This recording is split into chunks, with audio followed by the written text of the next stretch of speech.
greater than the frightening power of exorcism. Le Cri du sorcier vient de ressortir en salle en copie neuve, soit une excellente raison de découvrir le film de Jerzy Skolimowski.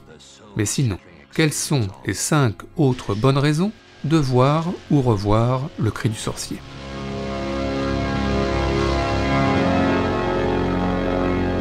Raison numéro 1, Jerzy Skolimowski, justement.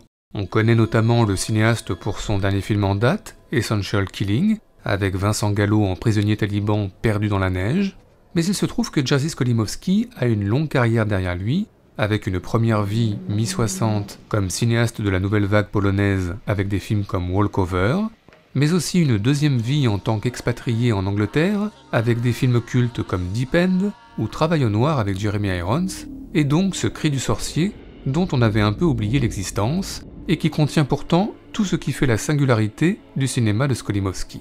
Une narration trouble, perdue entre passé et présent, des expérimentations sonores étranges, un montage pour le moins surprenant comme ici, et une partie de cricket dans un hôpital psychiatrique qui se termine dans le chaos. Oui, Le Cri du sorcier est bien un film de Jerzy Skolimowski, et peut-être l'un de ses plus fous.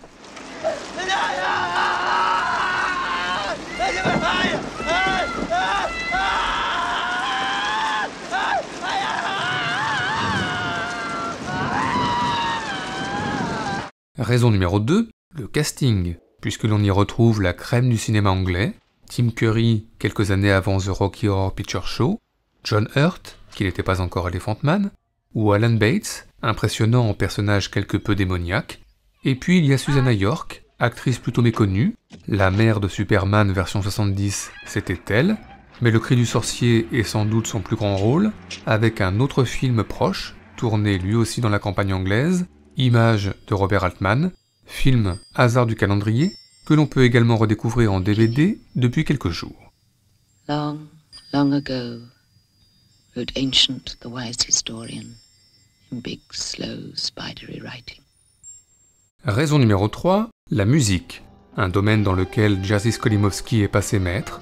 Il y a entre autres la musique jazzy de Christophe Komeda pour le départ. Il y a évidemment la musique cultissime de Cannes pour Deep End.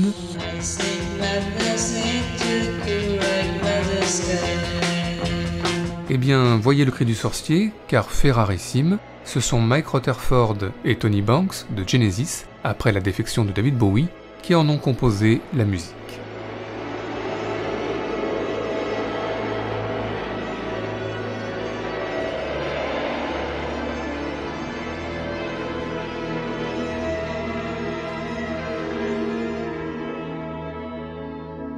Raison numéro 4, vous adorez les collisions, les ramifications secrètes entre les films. Milos Forman, qui commence Les Amours d'une blonde par un gros plan de mains et de bagues, suivi d'une troublante rencontre dans les bois enneigés, et Alejandro Inarritu, 45 ans plus tard, qui ouvre son Beautiful par un même gros plan et une même rencontre dans les bois. Tout cela vous plonge dans une certaine transe et vous donne des envies frénétiques de recut. Eh bien, voyez Le Cri du sorcier, car si, comme nous, vous avez toujours pensé que Dario Argento, dans cette scène de meurtre très célèbre de Ténèbres, s'était inspiré de cette autre scène de meurtre de The Spiral Staircase, il semble que Dario Argento ait aussi vu Le Cri du sorcier et cette troublante scène érotique filmée comme un meurtre.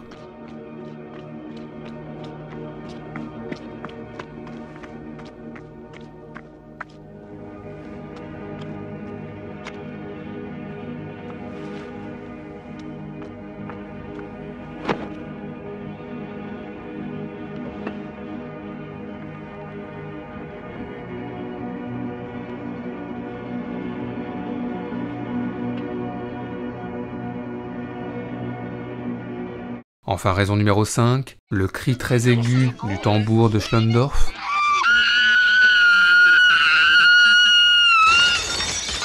Celui peu convaincant de Blowout.